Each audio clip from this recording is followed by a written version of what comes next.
नमस्कार दोस्तों, मैं राकेश वर्मा आप सभी का स्वागत करता हूं आपके अपने परिवार एसएन गुरुकुल पर। साथियों, वर्तमान में बिहार के शिक्षा व्यवस्था का शैक्षणिक संस्थानों का जो हालात है, वह दिन-प्रतिदिन बद से बदतर होते जा रहा है। इसके पीछे का मुख्य कारण है, शिक्षा जगत से जुड़े हुए जो आला अधिकारीगण हैं, चाहे वो शिक्षा विभाग के अपर मुख्य सचिव के पाठक हों या फिर बीएसईबी के चेयरमैन आनंद किशोर हों। इनके कुप्रबंधन के कारण ये हालात जो है, वो बद से बदतर होते जा रहा है। साथियों, आप सभी कहते सुने होंगे जो आरक्षण विरोधी प्रवृत्ति के जो लोग हैं, उनके उनके मुँहों से बारंबार सोशल मीडिया पर यह जो है एक आंदोलन की तरह चलाए जाते हैं आरक्षण विरोधी प्रवृत्ति के जो लोग हैं उनके द्वारा। उनका कहना है, उनका मानना है कि जो आरक्षण है वह दीमक की तरह देश को खाए जा रहा है। उनका मानना है कि आरक्षण के कारण अयोग्य लोग जो हैं वे कर्मी बन जाते हैं, शिक्षक बन जाते हैं, अधिकारी पदाधिकारी बन जाते हैं, जिसके वजह से जो है देश बर्बाद हो रहा है। वो उनके अंदर कुशलता नहीं होता है, वो सही से कार्यशैली उनके अंदर नहीं होती है, कर्तव्यनिष्ठा नहीं होता है, ईमानदारी नहीं होता है। तमाम तरह के जो है इल्ज़ामात लगाए जाते हैं, लांछन लगाए जाते रहे हैं आज तक। लेकिन आप सभी को मैं पूरे दावे के साथ यह कह सकता हूँ कि आरक्षण देश के विकास में बाधा नहीं है, बल्कि आरक्षण देश के विकास का सकारात्मक मार्ग प्रशस्त करता है। देश के विकास में यदि कोई बाधा है, तो वह है पैरवी और पैसा के दम पर जो कर्मचारी, शिक्षक, अधिकारी, पदाधिकारी या अन्य विभागों में जो किसी भी पद पर बैठते हैं, वे जो हैं अयोग्य होते हैं। यदि उनके अंदर योग्यता हो, तो उनको घूस देने की आवश्यकता नहीं पड़ेगी, उनको पैरवी की आवश्यकता नहीं पड़ेगी। और आज बिहार ही नहीं, पूरे देश भर के विभिन्न राज्यों के केंद्र से लेकर के राज्य स्तरीय तक के जितने भी आयोग और विभाग हैं, उनके जो भी चेयरमैन होते हैं, चेयरपर्सन होते हैं, उनके आला अधिकारी होते हैं, उनका सेक्रेटरी होता है, चीफ सेक्रेटरी होता है, एडिशनल सेक्रेटरी होता है, एडिशनल चीफ सेक्रेटरी होता है। ये सारे जो पद हैं, वे या तो उस राज्य के राज्यपाल, मुख्यमंत्री या अन्य मंत्री, केंद्र में जो राष्ट्रपति होते हैं, प्रधानमंत्री होते हैं, गृह मंत्री होते हैं, अन्य जो मंत्रीगण होते हैं, उनके हित रिश्तेदार परिवार होते हैं, उनके कोई चहेते होते हैं, या फिर उनके माध्यम से उस अधिकारी का पैरवी होता है, या फिर वे लाखों करोड़ों रुपए घूस के रूप में लेकर के और उसे किसी विभाग का सचिव बना देते हैं, एडिशनल सेक्रेटरी वगैरह, चीफ सेक्रेटरी, या फिर उसका चेयरमैन, चेयरपर्सन, उसका आला अधिकारी, उसके हाथों में उस पूरे विभाग का कमान सौंप देते हैं। आज बिहार में शिक्षा विभाग के अपर मुख्य सचिव के पाठक और बीएसईबी के चेयरमैन आनंद किशोर, ये दोनों लगातार तमाम गड़बड़ियां, अनियमितता बरतने के बावजूद भी यदि बैठे हुए हैं उस कुर्सी पर, उस चिपके हुए हैं इस कुर्सी पर, तो सिर्फ और सिर्फ एक ही कारण है कि ये दोनों सरकार का, माननीय मुख्यमंत्री का चहेते हैं। एसीएस के पाठक पूरे बिहार भर के विद्यालयों का उद्धार करने के आड़ में उनका विद्यालयों में बेंच टेबल, थाली, पेयजल की सुविधापूर्ति, प्रीफैब निर्माण, भवन निर्माण, भवन जीर्णोद्धार एवं शिक्षा सुधार करने हेतु विभिन्न प्रकार के आउटसोर्सिंग एजेंसियों के माध्यम से तमाम कर्मचारियों, अधिकारियों का बहाली। तो इसके आड़ में जो उन्होंने सैकड़ों करोड़ रुपए का घोटाला किया है, इसकी भागीदारी और हिस्सेदारी मंत्रियों, मुख्यमंत्री तक गई है। यदि एसएस के पाठक नहीं होते, तो आज भी शिक्षा विभाग में करोड़ों रुपए जो है वो उसके मद में ऐसे ही पड़ा होता, खर्च नहीं हो पाता। लेकिन आज एसएस के पाठक ने उन सारे पैसों को खर्च किया, और खर्च नहीं करने वाले बीओ और डीओ पर कार्रवाई भी किया, तो सिर्फ इसलिए कि 1000 करोड़ रुपए यदि रिलीज हो तो उसका 500 रुपये धरातल पर जाए, 500 रुपये झोला मिल जाए। और ऐसा ही खेल हुआ है। ये तमाम जो है साक्ष्य उपलब्ध हैं कि इस प्रकार के खेल हुए। एसीएस के पाठक के द्वारा जो लगातार जब से बंदा आया है तब से इनके द्वारा जो गलत नीति नियम बनाए गए, जो गलत दिशा निर्देश जारी किए जाते रहे और आज भी जारी किए जाते रहे हैं, और आज इस भीषण गर्मी में विद्यालय खुलने का मुख्य कारण उनके द्वारा सुनियोजित तरीके से साजिश और षड्यंत्र जो रचा गया, शिक्षक शिक्षिकाओं को शोषित और प्रताड़ित करने का, एवं बिहार के मीडिया हाउसेज का, बिहार के यूट्यूबरों का, बिहार के आम जनमानस का जो उनके द्वारा घोटाले किए गए, उस ओर से ध्यान जो है शिक्षकों को शोषित प्रताड़ित करने की ओर जो है आकर्षित हो, और इसके आड़ में हजारों करोड़ रुपए का जो घोटाला हुआ उसको छुपाया जाए। तो यह जो साजिशें रची गई, यह पूरे बच्चा जो है अब जान चुका है। आनंद किशोर जी जो कई तमाम परीक्षाओं में जिन्होंने अनियमितता और गड़बड़ियां उनके नाकों तले हुआ, बावजूद इसके वे चेयर से चिपके हुए हों, बने हुए हैं, तो यह बच्चा जानता है। आज आपने देखा कई दफ़ा, जैसे 10वीं पास करने के बाद 11वीं में एडमिशन लेना था, 8वीं पास करने के बाद 9वीं में एडमिशन लेने का जो शिक्षा विभाग के अपर मुख्य सचिव ने जो नीति नियम बनाया और जो दिशा निर्देश जारी किया, उससे सभी छात्र छात्राएं आहत हुए, उनके अभिभावक आहत हुए। और जब छात्र छात्राओं अभिभावकों के द्वारा आंदोलन किया गया, तब जाकर के एससी के पाठक के कान पर जू रेंगता है और उनके आंखों से पटी हटता है कि उनके द्वारा जो दिशा निर्देश जारी किया गया है वह गलत है। उसका धरातल पर जो है दुष्परिणाम देखने को मिलने वाला है। तब जाकर के वो बैक होते हैं और फिर उनको छूट दी जाती है कि वे अपनी इच्छानुसार एडमिशन ले सकते हैं।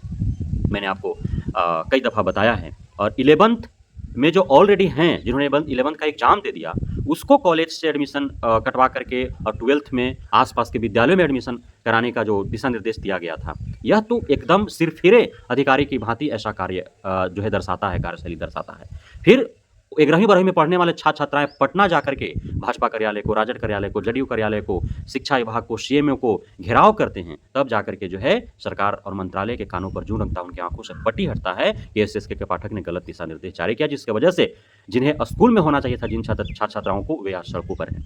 तो जिस राज्य में 8वीं, 10वीं, 12वीं में पढ़ने वाले छात्र छात्राओं को कोने कोने से जो है वह पटना राजधानी में जाकर के विभिन्न पार्टियों के कार्यालयों का घेराव करना पड़े, सीएमओ का घेराव करना पड़े, सचिवालय का घेराव करना पड़े, शिक्षा विभाग का घेराव करना पड़े, तो फिर यह पूरी तरह से जो है शिक्षा विभाग के आला अधिकारी का कुप्रबंधन है, उनका मैनेजमेंट फेल्यूर का यह देन है। कैसा हो रहा है आज आपको मैं बता दूं कि 10वीं जो पास कर चुके हैं लगभग 14 लाख पूरे बिहार भर के छात्र छात्राएं। अब उन्हें आप सभी को ज्ञात है कि महाविद्यालयों में अब तो 11th-12th की पढ़ाई होगी नहीं। 11th-12th की पढ़ाई जो है वो जो उच्च माध्यमिक विद्यालय हैं वहाँ ही होगा।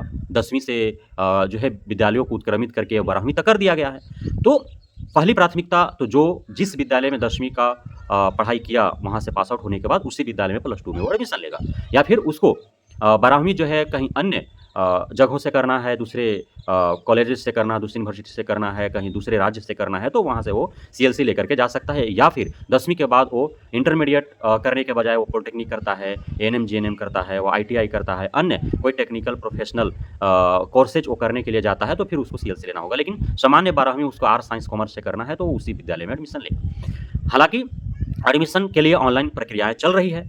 OFSS जो है उसके माध्यम से जो है आवेदन हो रहे हैं। आवेदन के उपरांत जो है उनका एडमिशन होगा। आवेदन की तिथि 31 मई तक तय है। अभी आवेदन चल ही रहे हैं और शिक्षा विभाग एवं BSEB के द्वारा, चूंकि आप सभी को ज्ञात है कि प्रत्येक माह जो है वो टेस्ट होना है, तो मई माह का टेस्ट की तिथि जो है वह जून में 1 जून से 8 जून तक तय कर दिया गया है। अब आप बताएं कि जब एडमिशन ही नहीं हुआ है लोगों का तो फिर टेस्ट किनका होगा? इस पर जब मीडिया रिपोर्टरों के द्वारा जो है वह सवाल किया जाता है शिक्षा विभाग और BSEB से जुड़े अधिकारियों से, उनका कहना है कि तमाम जो हाई स्कूल्स हैं जो +2 स्कूल में तब्दील हुए हैं, वहाँ लगभग 80,000 ऐसे छात्र छात्राएं हैं जो 10th के बाद जो है बिना एडमिशन के ही वो 11th में पढ़ रहे हैं।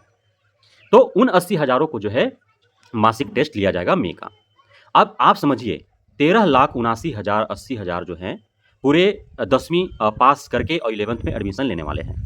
अब उसमें से मात्र 80,000 का ही जो है वो परीक्षा लेने की ततलबजी क्यों है शिक्षा विभाग और BSEB को?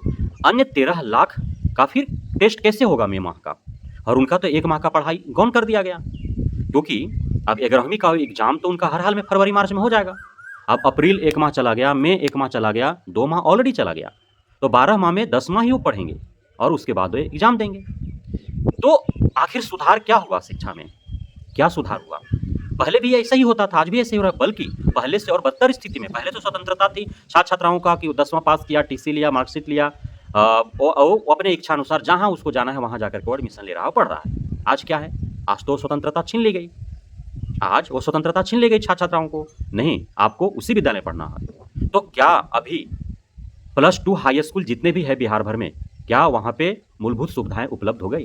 क्या वहां पे साधन और संसाधन उपलब्ध हो गए कि 4 कमरों 8 कमरों में सिमट कर रह जाने वाले हाई स्कूल और +2 स्कूल हाई स्कूल जो है वहाँ पे आर्ट्स साइंस कॉमर्स तीनों स्ट्रीम्स का जो है और तीनों स्ट्रीम्स के दर्जनों विषयों का पढ़ाई जो है वहाँ पे हो सके? नहीं। मेरे गांव के बगल में ही हाई स्कूल +2 स्कूल में तब्दील हो गया। मुश्किल से 8 या 10 कमरा है वहाँ पे। 8 से 10 कमरा में 9 to 12 तक के विद्यार्थियों का क्या पठन पाठन कार्य गुणवत्तापूर्ण हो सकता है? बिल्कुल ही नहीं हो सकता है। लेकिन अब चूंकि बगल के 8 किलोमीटर दूर जो महाविद्यालय है वहाँ से 11-12 के लिए जो है कोर्सेज समाप्त करके +2 हाई स्कूल में कर दिया गया और बिना बुनियादी सुविधाओं का, बिना कोई साधन साधन उपलब्ध कराए हुए, बिना किसी भौतिक और मूलभूत सुविधाएं उपलब्ध कराए हुए और सिर्फ जो है थोपा जा रहा है छात्र छात्राओं पर, बिहार के छात्र छात्राओं पर कि तुम्हें उसी विद्यालय में पढ़ना है। तो यह क्या है? यह पूरी तरह से, चूंकि सरकारी विद्यालय में पढ़ने वाले 90% जो छात्र छात्राएं हैं वे समाज के अंत में बसे हुए लोगों के परिवार से हैं, गरीब के परिवार से हैं, भूमिहीन किसान मजदूर के परिवार से हैं और पूरी तरह से ये जो पैसे और पैरवी के दम पर जो आनंद किशोर और एस पाठक जैसे जो लोग विभाग और आयोग के आलाधिकारी बने हुए हैं, इनका साजिश और षड्यंत्र है कि गरीब का बच्चा न पढ़े, किसान का बच्चा न पढ़े, मजदूर का बच्चा न पढ़े, जो समाज के अंतिम पायदान में बसने वाले रहने वाले जो लोग हैं उनका बच्चा न पढ़े और जो धनी व्यक्ति है चाहे वो किसी भी वर्ग का हो तो वह सक्षम है बड़े से बड़े निजी विद्यालय में अपने बच्चों को भेजने और पढ़ाने के लिए, उनके बच्चे आगे निकल जाएंगे। लेकिन सरकारी विद्यालय जहाँ पे कोई मूलभूत सुविधा नहीं है, साधन संसाधन नहीं है और वहाँ पे जो है बाध्य किया जा रहा है कि आप वहीं पढ़ो, तो क्या वैसे संसाधनों, सीमित संसाधन में जो पढ़े हुए बच्चे हैं, क्या उस निजी विद्यालय में पढ़े हुए बच्चों का कभी भी जो है वो कंपटीशन कर सकते हैं? नहीं कर सकते हैं। और फिर आप कहते हैं कि आरक्षण जो है वो दीमक की भांति देश को खा रहा है। आरक्षण दीमक की भांति देश को नहीं खा रहा है। देश को दीमक की भांति खा रहा है तो वह है पैरवी और पैसे के दम पर जो कर्मी बन जाते हैं, शिक्षक बन जाते हैं, जो अधिकारी आलाधिकारी बन जाते हैं, उनके द्वारा देश बर्बाद किया जा रहा है, देश का भविष्य चौपट किया जा रहा है। तो आखिर यह कैसे समाप्त होगी? यह समाप्त कैसे होगी? आप तमाम जितने भी आयोग, विभाग, महाविद्यालय, विश्वविद्यालय के जो प्रशासनिक व्यवस्था है और उसमें जो उच्च पदवी पर जो आसीन हैं लोग, आप उनकी ओर नजरें उठा करके देखें, कौन लोग हैं वे और उनकी साजिशें क्या चल रही है, उनके द्वारा षड्यंत्र क्या रचे जा रहे हैं। और उस साजिश और षड्यंत्र को जब आप समझ पाएंगे तब आपको पता चल जाएगा कि आखिर देश के भविष्य को बर्बाद करने वाला, देश को चौपट करने वाला, देश को दिमाग की भांति खाने वाला कौन है। बहुत बहुत धन्यवाद आप सभी साथियों का हमारे साथ जुड़े रहने के लिए, बने रहने के लिए, इतना प्यार देने के लिए, हम पे भरोसा बनाए रखने के लिए। जय हिंद।